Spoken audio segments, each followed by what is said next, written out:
இது நம்ம திருவிழால பாடுற சீத்தம்மா பாட்டு.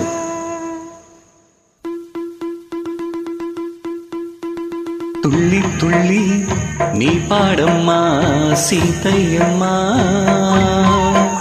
நீ கண்ணீர் விட்டால் சின்ன மனம் தாங்காதம்மா.